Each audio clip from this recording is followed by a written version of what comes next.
یہ اساتذہ کی شفقت ہے. ابھی مفتی صاحب کو گریہ ہو گیا حضرت کی شفقت کا تذکرہ کرتے ہوئے، مفتی ریاض صاحب رو پڑے. وہی حال میرا بھی ہے کہ تیسری دفعہ حضرت وانم باڑی آئے اور مجھے لے کر آئے اور یہ کہہ کر کے لے آئے کہ اب کی دفعہ تم کو مدرسے میں نہیں رہنا ہے، گھر میں رہنا ہے. اور آپا اللہ ان کی عمر میں برکت دے، صحت میں برکت دے، وہ تم کو کھانا گھر سے دیں گی. تو اس ضمانت پر میں آیا تھا اور آخری سال میں نے مکمل کیا. اور وہ ہائی وے کی وجہ سے درخت ختم ہو گیا ہے. پہلے املی کے درخت دونوں جانب ہوتے تھے. صدر گیٹ کے سامنے ایک درخت تھا. وہ درخت آج جو ہے قیامت کے دن گواہی دے گا کہ حضرت بہت دیر تک مجھے لے کر کھڑے تھے تروولور بس کی انتظاری میں جو چنئی جا رہا تھا. اور وہاں پہنچ کر تمل ناڈو ایکسپریس سے مجھے اپنے ساتھ لے گئے دہلی اور جلال آباد اپنے شیخ کی خدمت میں پہنچے اور 3 یوم وہاں رکھا خانقاہ میں اپنے ساتھ. پھر دیوبند لے گئے اور وہاں پہلے سے میرے استاذ محترم حضرت مولانا نور اللہ صاحب نور اللہ مرقدہ، اللہ تعالیٰ ان کے درجات کو بلند فرمائے. بہت زیادہ میری زندگی میں ان کی تعلیم و تربیت کا میری زندگی میں بڑا دخل ہے. حضرت وہاں خانقاہ میں تھے، ان کے حوالے کیا. تو میں نے پھر دوبارہ حضرت کے حکم پر یہاں سے جماعت سوم پڑھنے کے بعد سوم میں دارالعلوم میں داخلہ لیا. اور الحمدللہ آج جو کچھ ہے یہی حضرات اساتذہ کرام مولانا اقبال صاحب علیہ الرحمہ، مولانا حسین صاحب چننے پلی علیہ الرحمہ، اور مولانا امداد اللہ صاحب علیہ الرحمہ، اور مولانا نور اللہ صاحب علیہ الرحمہ، یہ 4 تو دنیا سے تشریف لے گئے. اور ہمارے بڑے حضرت اور حضرت مولانا الیاس صاحب پلمنیری، مولانا الیاس صاحب پیرنامبٹ، اور مفتی زین العابدین صاحب، مفتی سعید الرحمن صاحب دربھنگا، یہ سب اساتذہ حیات ہیں. اللہ ان کی عمروں میں برکت دے. جو کچھ ہے ان اساتذہ کی شفقتوں کا نتیجہ ہے. میں نے بڑے حضرت سے جو سب سے پہلی بات جو مجھے اثاثہ اور سرمایہ کے درجے میں اس ماحد سے حضرت کی طرف سے جو مجھے ملا وہ یہی کہ ہم نے جانا پہچانا اور اس کو اپنایا کہ اہل حق اکابر کس کو کہتے ہیں، اکابرین دیوبند کون ہے. مفتی شفیع صاحب، علامہ تقی صاحب عثمانی فرماتے ہیں میرے والد کے پاس، مفتی اعظم کے پاس ایک دن مولانا سرفراز خان صاحب صفدر حضرت شیخ الاسلام کے عظیم المرتبہ شاگرد آئے اور وجد میں کہنے لگے کہ حضرت مفتی اعظم، میں آپ کی زبان سے اکابرین دیوبند کا تعارف اور ان کے بارے میں سننے کے لیے آیا ہوں.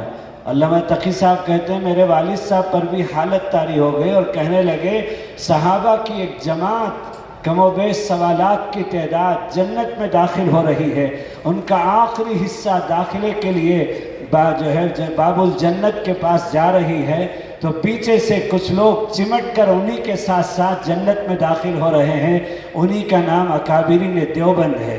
اس لیے آج کے اس دور پرفتن کے اندر اگر کوئی چیز حفاظت کے لیے عند اللہ مقبولیت کے لیے ضمانت ہے، پیمانہ ہے، کسوٹی ہے، تو میرے دوستو 3 لفظ یاد رکھیں ہمارے فضلاء خاص طور پر جو مجھے حضرت سے سبق ملا ہے: نہج اکابر، نہج صحابہ، نہج نبوت، نہج نبوت، نہج صحابہ، نہج اکابر. مجھے میرے شیخ کی بات یاد آتی ہے. حضرت نے فرمایا اکابرین دیوبند کے نہج سے ہٹ کر کوئی کام کرو گے تو گر جاؤ گے. ترقی کے لیے اکابرین دیوبند کا نہج تعلیم میں بھی چاہیے، تبلیغ میں بھی چاہیے اور تزکیہ میں بھی چاہیے. پہلا سبق ہے جو مجھے بڑے حضرت سے ملا ہے. اور دوسری چیز جو میں نے ان کی زندگی میں پایا، آپ سب بلا اختلاف اس کی تائید اور تصدیق کریں گے، یہ تواضع کا مجسمہ ہے. انہوں نے اپنے آپ کو چھپایا ہے. یہ سمندر ہیں صفات کے، لیکن کوئی نہیں جانتا کہ یہ کیا ہے طلبہ کے سامنے. حتیٰ کہ میں نے بعض مرتبہ دیکھا ہے طباخ نہیں آئے تو مطبخ میں پہنچ کر کھانا پکایا ہے، برتن دھویا ہے. یہ ہمارے طلبہ نے بھی آنکھوں سے دیکھا ہے. یہ سادگی، یہ تواضع کہاں سے لائے آج کے زمانے میں. اسی طرح سے عفو درگزر، کتنوں سے حضرت کو کتنے حالات کا سامنا آیا، لیکن جو ہے اس کا تذکرہ اس وقت موقع نہیں ہے اور کرنا بھی نہیں چاہیے. لیکن میں ایک دن بیٹھا تھا تو ایک صاحب حضرت سے معافی مانگنے کے لیے آئے تو حضرت باہر آئے کمرے سے اور فرمایا کہ امام غزالی فرماتے ہیں کہ رات کو سونے سے پہلے پہلے جن جن لوگوں نے ستایا ان سب کو معاف کر کے سونا چاہیے. اور حضرت نے فرمایا یہ تو عرصے کے بعد آج معافی چاہنے کے لیے آئے ہیں، جس دن انہوں نے ستایا تھا اسی دن میں نے ان کو معاف کر دیا تھا. عفو درگزر کام کرنے والوں کی یہ خصوصیت ہوتی ہے. اسی طرح سے نظم و نسق اتنا بڑا معہد آپ آ کر دیکھیے. اس وقت نہیں، جلسے کی تیاری میں کچھ چیزیں آپ کو منظم نظر آئیں گی، لیکن اچانک مدرسے میں آئیے اور یہاں مطبخ میں جائیے، درسگاہوں میں جائیے، دفاتر میں جائیے، حتیٰ کہ ضرورت خانوں میں جائیے تو آپ کو نظم و نسق کیسے ملے گا. حضرت تھانوی فرماتے ہیں کام کا اعلیٰ طریقہ کار نظم و نسق اور تقسیم کار ہے. اپنے دادا پیر ہمارے حکیم الامت مجدد الملت علیہ رحمہ کا پورا رنگ معہد کے ہر شعبے میں آپ کو نظر آئے گا. اسی طرح سے ہم نے مجاہدہ حضرت سے سیکھا، اسی طرح استغنا حضرت سے ہم نے سیکھا. کسی اہل مال اہل ثروت کی طرف کبھی نگاہ نہیں اٹھائی اور جو ہے کبھی ان کے سامنے گھگا کر کوئی سوال نہیں کیا. اللہ نے یہ استغنا کا پہاڑ اور سمندر، ان کی صحبت سے ہم کو یہ استغنا کا سبق ملا. اسی طرح جہد مسلسل، جس دن سے 40 سال پہلے 45 سال سے پہلے ہم نے ان کو جس طرح کی محنت کو دیکھا آج بھی وہی دیکھ رہے ہیں. بیماریوں کے بھرمار کے باوجود الحمدللہ رات و دن، اس سال بھی بخاری شریف پڑھایا، ہر سال بخاری شریف پڑھاتے ہیں اور تمام شعبوں پر آپ کی کڑی نگرانی ہے. اسی طرح سے ایک بڑا کارنامہ جو حضرت کا آج آپ دیکھ رہے ہیں، 47 سال کے بعد اتنے بڑے فضلاء اور فارغین کا یہ مجمع افراز سازی کا، یہ بہت بڑا کارنامہ ہے کہ اتنی بڑی کھیپ اور اتنی بڑی جماعت علماء کی، حفاظ کی، قراء کی، مفتیان کی، قضات کی، محدثین کی، مفسرین کی حضرت نے تیار کر دیا. یہ حضرت کا جو ہے حضرت کی کرامت ہے جو اللہ نے حضرت سے کام لیا.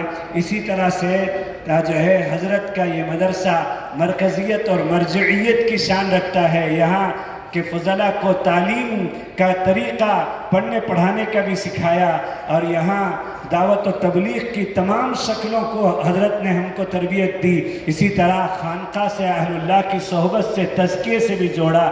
یہ 6 باتیں حضرت سے متعلق پوری ہو گئی. اب ان فضلاء کو شاید مجھے کل دوسری تیسری نشست میں موقع نہیں ملے گا. نمبر وار فضلاء کو میں مخاطب کر رہا ہوں، ان کی توجہ چاہتا ہوں میں. سب سے پہلا نمبر، مسلک اکابر کو تھامیے اور اس راستے میں آنے والے حالات کو جم کر حکمت کے ساتھ، حسن تدبیر کے ساتھ اب جو ہے آپ جو ہے اس کو فیس کیجئے. نمبر 2، اشاعت دین اور حفاظت دین کی مسلسل جد و جہد میں آخری سانس تک لگے رہیے. نمبر 3، علمی زندگی کے ساتھ عملی اور باطنی زندگی کو اپنائیے. نمبر 4، صفات والی زندگی گزاریے. نمبر 5، دینی غیرت اور حمیت کا مجسمہ بن جائیے. جہاں کہیں آپ کی ضرورت جس طرح سے پیش آئے آپ میدان میں شہسوار بن کر آ جائیے اور دین کی حفاظت کا کام کیجیے. نمبر 5، نہج اکابر، نہج صحابہ اور نہج نبوت کو اپنا پیمانہ تعلیم اور تبلیغ و تزکیہ کے لیے اپنائیے. نمبر 6، حضرت کی زندگی سے جو ہم فضلاء کو سبق ملا ہے کہ رسمیت سے بچیے، رسمیت سے بچیے. میرے اور آپ کے اکابر کا یہ سبق ہے، تھوڑا کریں لیکن عند اللہ مقبولیت کے معیار کے ساتھ کریں.